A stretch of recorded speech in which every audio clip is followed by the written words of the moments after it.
Alrighty dann, liebe Leute, und damit ein herzliches Willkommen zu einer neuen Folge Shakes and Fidget mit mir und Basti. Und im letzten Part ging es ja um die Elevator Top List und den Rewards auf meinem Main Char.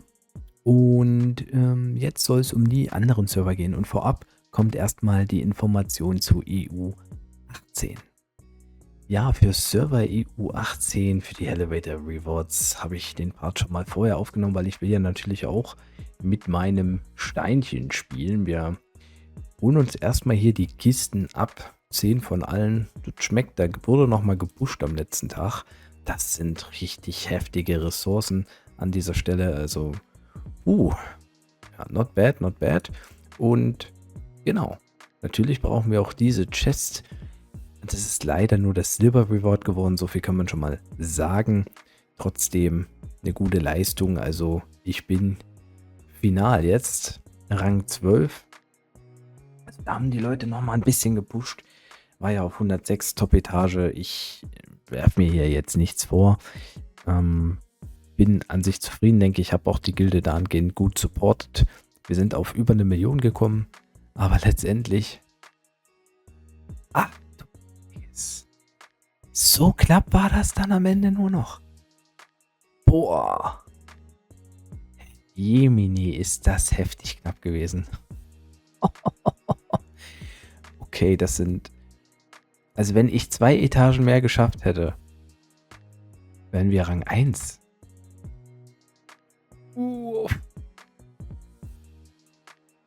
Boah. Oder wenn die Leute mehr Schokolade hier genommen hätten, weil es ist ja nun mal klar, ich habe ja relativ spät auch erst auf 106 gepusht, dass es hier so aussieht, dass ein paar Spieler keine Schokolade genommen haben. Das ist natürlich pilzintensiv, das muss man sagen. Es war auch jetzt keine krasse Vorgabe, aber es ist so knapp, dass wir hier nicht das goldene Profilbild bekommen haben. Und ja, Lem auf der 3 hatten wir gesagt, es war dann doch aber nicht so ein großer Abstand zu Rang 4. Dothraki Beast haben sich gegen Freibad durchgesetzt.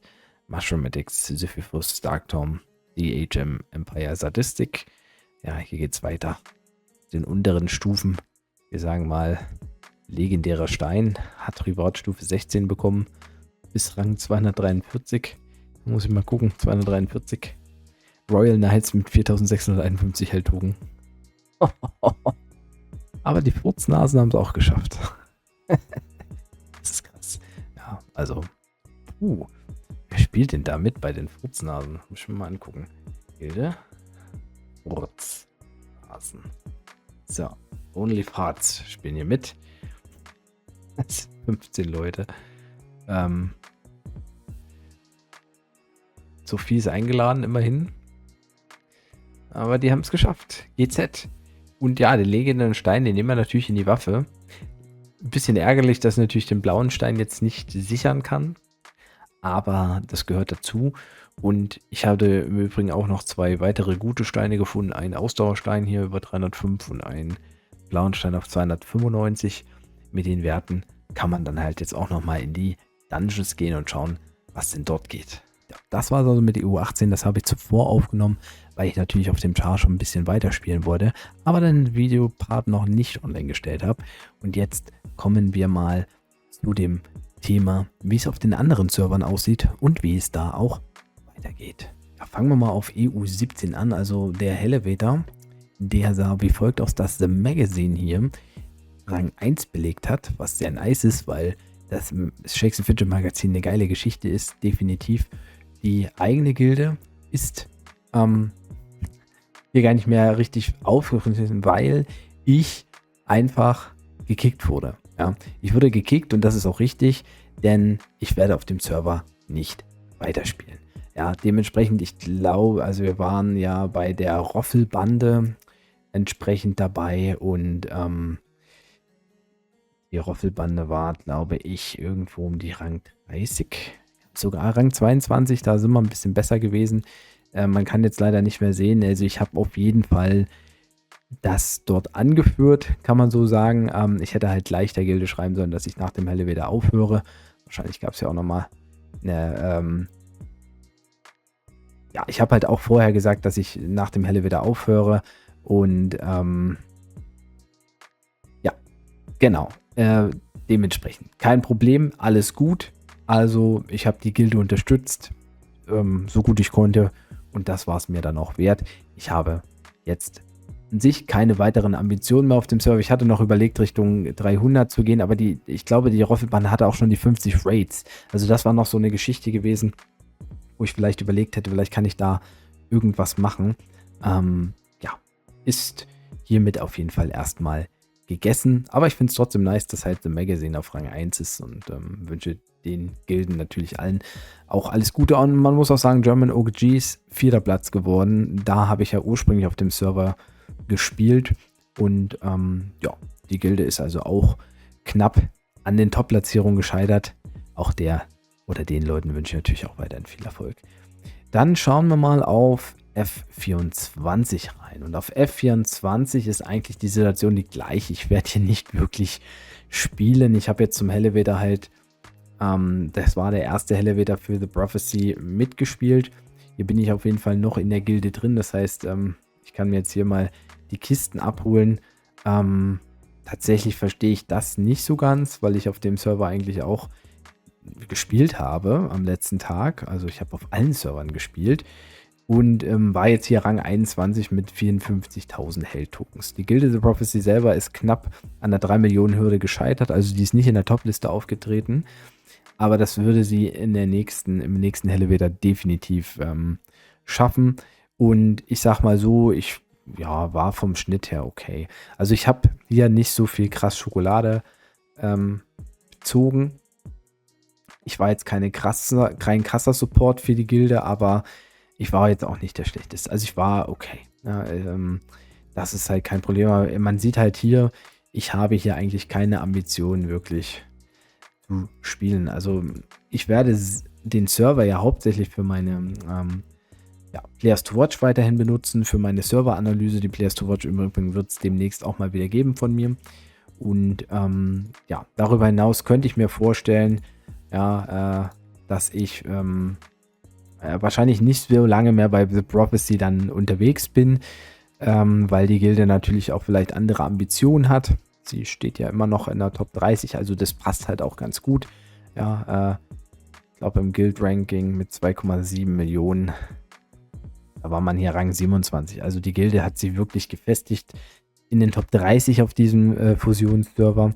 Und wenn ich natürlich gekickt werden sollte, müsste, wie auch immer, dann habe ich natürlich die Chance im nächsten Elevator vielleicht dann in einer unteren Gilde nochmal zu supporten. Ja, da gibt es sicherlich auch Gilden, wo das möglich ist. Reward-Stufe 16 hat wie immer einen Edelstein bekommen. Also das ging eigentlich bis Rang 51. Die haben auch alle einen Edelstein bekommen und da sieht man, also da werde ich sicherlich perspektivisch auch natürlich nochmal greifen. Solange wie mich die Gilde hier drin lässt, ich glaube, ich bin soweit voll ausgebaut, habe ich nicht. Ja, ich habe eine 20er Ritterhalle, das passt ja alles auch. Aber ich gehe mal davon aus, dass der Platz irgendwann, also ich werde denen schreiben, dass der Platz auch auf jeden Fall zur Verfügung steht, wenn sie jemanden aktiveren haben, weil natürlich sowas wie Gildenfights und so, also wenn ich nicht zufällig jetzt mal am Rechner sitze und hier durchklicke, ne, dann passiert da halt nicht viel, ja. Also das ist definitiv der Fall. Huch, jetzt habe ich nochmal einen mehr bezahlt. Und dann gucken wir weiter auf EU1. Ja, auf EU1, ja, ganz extrem. Na, also wie gesagt, am letzten Tag habe ich gespielt. Das ist, weiß ich, ist wieder dieser komische Bug. Warum auch immer. Tauber hat nicht mehr gespielt. Es sei denn, es ist auch ein Bug. Aber ja, hier ist der Stein ist leider natürlich nicht so sinnvoll, weil uns fehlt es hier natürlich in dieser Gilde an Ritterhalle vor allen Dingen, ja. Jorik ist aber immer noch am Start. Das ist mal ganz interessant. Und ich würde jetzt eigentlich sagen, was ich auch vorher gesagt habe. Also nach dem Elevator kann ich nicht für Aktivität garantieren. Ich schreibe das ja auch nochmal in die Gruppe rein oder in die Gilde. Aber ich habe mir jetzt tatsächlich vorgenommen, öfter auf diesem Chart und noch auf einem anderen Chart zumindest mal reinzugucken und dann ein bisschen was Daily abzuholen. Auch hier eben die Geschichte abzuholen komplett. um, sag ich mal, nicht ganz inaktiv zu gehen. Ein bisschen aktiver, das könnte ich theoretisch auch W50 machen, aber im Moment habe ich, oder im F24, aber ich habe mir jetzt gesagt, okay, ich fokussiere mich tatsächlich jetzt auf die EU1-Server wie hier und dann entsprechend auch EU5, aber da gucken wir gleich nochmal rein. Also hier sind wir mit 147.000 Held-Tokens dabei. Jorik hat mit seinen Held-Tokens auf jeden Fall guten Support geleistet. Und auch der Gorgos, auch wenn ich mir von Gorgos mehr erwartet hätte. Ja, also wir sind 147.000, etwas knapp vorbei an der Top-Platzierung. Aber hier, Reward-Stufe 50 sind wir geblieben. Aber wir mussten uns gegen Holzhausen geschlagen gehen. Die haben deutlich mehr performt, ja. Honeyhausen ist ja dabei und hat eben Game of Thrones gibt es sogar, habe ich gar nicht gesehen. Hat eben einen legendären Edelstein bekommen. Das war schon sehr wichtig. Sehr, sehr wichtig. 66.000 Held-Tokens habe ich beigesteuert dafür. Das ist okay. Also mit 66.000 Held-Tokens wäre ich im Schnitt sicherlich in der Lage, noch in der Top 10 bei Gilden mitzuspielen. Ja, ich hätte vielleicht ein bisschen mehr auch sogar rausholen können. Der Char ist natürlich nicht so doll gestiegen wie bei einigen anderen. Und hier ist zum Beispiel so, dass die Everpeace und Everlight-Fraktion diesmal nicht in den Top 3 drin ist. Sind beide knapp gescheitert, aber halt auch nicht weit weg. Also da weiß ich nicht, wie da diesmal die Pläne waren. Everpeace, glaube ich gar nicht mehr, wie es aussieht. Wo ich mal ursprünglich ja mit dabei war. Sondern ja, oben hat sich Boena festgespielt. Die waren schon immer eigentlich on top. Die haben sich auch nochmal um 1 Million mehr Held-Tokens. Das ist heftig, ja. Also das ist ein deutliches Zeichen an den Server, dass hier Boena wirklich dominiert. Ja. Und dann kommen wir auch zu EU5, wo ich ja lustigerweise gleiche Level gerade habe. Auch hier mache ich das gleiche auf EU5, gehe ich aber meistens in eine 100er Abenteuer, also in eine 100er Expedition rein. Das ist der einzige Unterschied, weil der Char halt schon einen Ticken stärker ist als der Char auf EU1. Beide haben aber eben noch viele Dungeons offen. Also ich werde irgendwann mal beim Magier auf EU1 anfangen, irgendwelche Dungeons zu legen und keine Ahnung, irgendwie richtig sinnlos, was ich hier gemacht habe. Egal. Und dann wird es mit dem Kundschafter dann halt nachziehen. Okay, brauche ich noch nicht auf upgraden und dann nehmen wir mal sowas mit. Also das ist jetzt halt so das, was ich mir vorstellen kann. Und wenn ich es halt mal nicht schaffe, dann gehe ich halt nur rein und hole die Zeitmaschine. Oder auch wenn ich jetzt zum Beispiel Urlaub habe, da werde ich auf diesen Servern nicht unterwegs sein. Schauen wir mal beim Hellelevator. Da sieht es nämlich auch ganz nice aus. Da bin ich ja bei 508 die Crew. Wir sind auf über 2 Millionen Held-Tokens gekommen. Ich habe hier mit 73.000 Held-Tokens mein Bestes gegeben, um die Gilde halt zu supporten. Ich denke, das hat auch ganz gut geklappt. Mit 2 Millionen Held-Tokens ist die 508 Crew auf Rang 13 gespielt und relativ alleine stehend. Also nach oben noch viel Abstand, nach unten aber auch. Und das kann man sagen, dass das eben dann auch sehr gut passt mit dem eigentlichen Ehrenhalle-Rang. Da bin ich also auch relativ zufrieden mit meiner Leistung. Zumal ich ja nicht der Levelhöchste bin. Aber wie gesagt, Pilze hat man dafür gehabt. Und ich habe auch hier fast also ich habe kaum eben, auf allen Servern habe ich glaube ich nur auf einen Tag lang nicht gespielt. Da bin ich dann eingepennt abends und habe es halt komplett verpasst.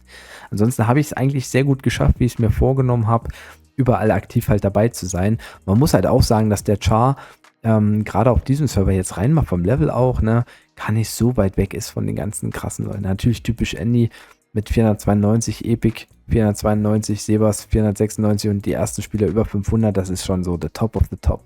Ja, aber tatsächlich gab es mal eine Zeit auf dem Server, wo ich mit den anderen Kundschaftern, okay, na gut, das sind schon 80 Level, ist schon heftig, aber wo ich mal mit den anderen Kundschaftern relativ pari war, ja, wo wir uns, also da war ich so Top 10 Kundschafter auf jeden Fall auf dem Server auch und aber, na gut, das Level ist das eine, aber die Chars selber sind natürlich das andere. Da schauen wir auch nochmal rein, wer ist denn da oben? Die Tavernenflotte und der Heimathafen haben sich wieder Rang 1 und 2 geholt. das wird halt auf jeden Fall heftig. Order 66 immerhin noch auf Rang 4. Da sah es ja fast schon mal nach Rang 5 aus. Die Heldenschmiede ist auf Rang 6 gekommen. Die haben sich auch ein bisschen was vorgenommen. Da war ich ja auch zwischendurch drin. Wurde aussortiert. Ja, jetzt müsste ich mal schauen. 73.000 Held-Tokens.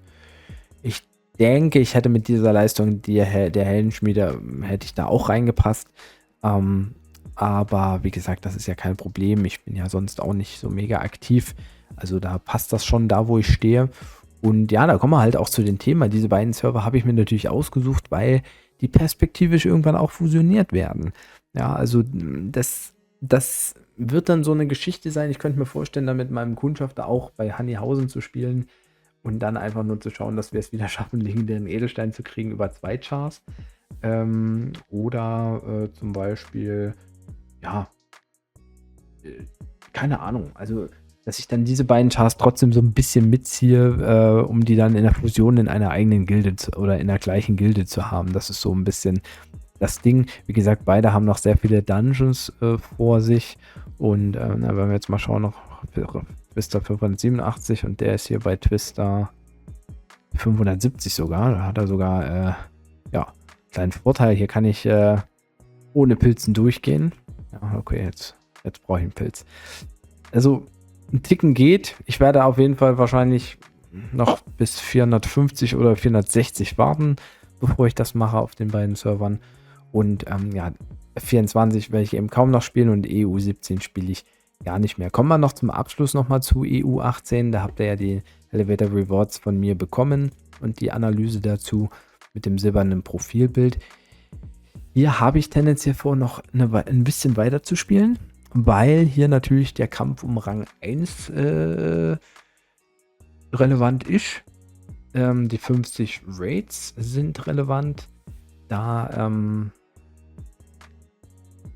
ja, ist noch ein bisschen Spielraum. Und ja, so an sich bin ich mit dem Char gut unterwegs. Ich bin recht gut unterwegs bei den Pets. Da probiere ich eben auch gerade eine neue Taktik aus. Zum Beispiel versuche ich hier auf Feuer jetzt beides zu farmen. Also ich gehe bei Expedition sehr viel auf Früchte, damit ich eben hier auch doppelt ja, füttern kann und dementsprechend im PvP besser unterwegs sind. Also bei Feuer habe ich es jetzt gesehen, ich habe alle 5 Angriffe gewonnen und ich bin mit 56 bei Feuer echt gut ausgestattet, würde ich mal behaupten.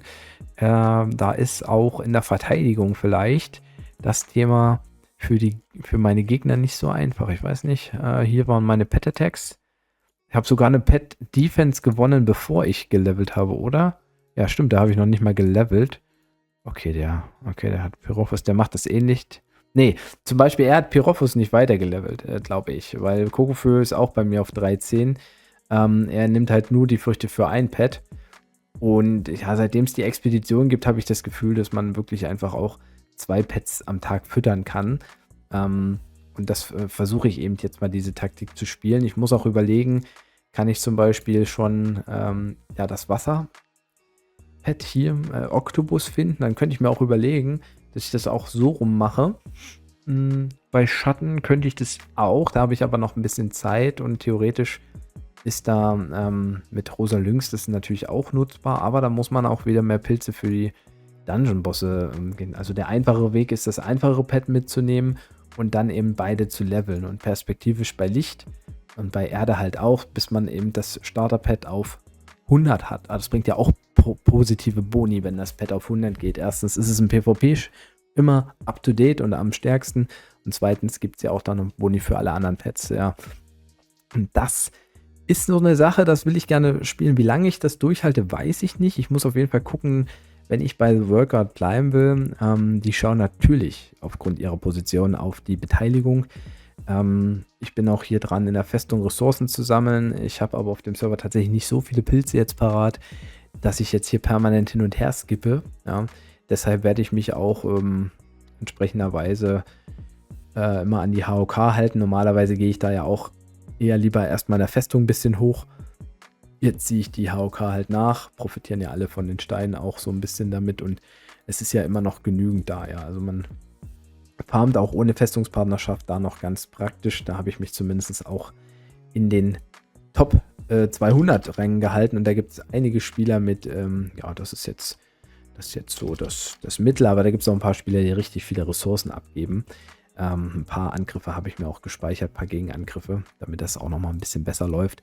Und man kann ja auch zwischendurch noch ein bisschen sammeln. Also das ist okay. Und eine höhere Festung bringt ja trotzdem auch was, zum Beispiel in dem Glücksrad oder auch beim Hütchenspieler, wo wir jetzt auch das Update ja drin haben, dass man eben dann alles nicht mal einzeln anklicken muss. Aber dafür braucht man erstmal das hier. Ja. Jetzt kriege ich viele Steine, 4 Steine, 16.000. Das ist auch schon echt heftig. Ne? Also da kann man selbst sagen, oder da kann man auch schon sagen, dass man natürlich in der Festung gut und gerne auch ein zweites Baugerät hätte, um auch die kleinen Gebäude ein bisschen nachzuziehen. Ich müsste demnächst eigentlich auch mal die Barracks hochziehen, damit ich eben nicht nur mehr 18 Soldaten habe, sondern ich habe manchmal Zeitfenster, da ist es länger als 180 Minuten, 3 Stunden. Also dass ich dann lieber auf Level 7 oder 8 gehe. Das mache ich dann, wenn ich die Treasury hochgezogen habe. Das kostet ja auch nicht so viel Ressourcen. Dann ist das auch schon fast wieder voll. Dann kann ich schon fast wieder auf Fortress 12 gehen und dann halt wieder farmen. Also, so denke ich, bin ich gut drin. In den Requirements komme ich da auf jeden Fall gut mit. Vom Level her muss ich schauen, da ich jetzt wirklich auch ein bisschen weniger Pilze. Da geht jetzt nicht so viel im Schnitt. Ich bin noch im Durchschnittslevel drin. Perspektivisch könnte sich das aber auch ändern. Am Wochenende ist Epic Event. Da überlege ich, ob ich nochmal auflade und dann versuche nochmal ein bisschen nachzuholen. So 100%ig weiß ich es noch nicht. Ich muss halt auch schauen, dass ich natürlich daily einfach den Stuff halt erledige, der notwendig ist. Weil die Gilde perspektivisch ja, wie gesagt, auf dem Server echt gut ist und oben mitspielt und da mal eine Weile noch Teil von zu sein im Kampf gegen Primordial und Lamb und so. Das ist schon nicht verkehrt. Im Übrigen muss man auch nochmal sagen, wie viele Assassinen hier oben sind. Das ist echt heftig. Da freut sich mein Main-Chart definitiv. Also, auch Waves ist ja auch Assassin. Das Spiel ist richtig gut. Wir haben in den Top 30 einfach mal 1, 2, 3, 4, 5, 6, 7, 8 Assassinen, die auch vom Level her wirklich dahin gehören. Ja, also es sind nicht nur Ehrenhalle Push, ja, die sind alle über 260 immerhin.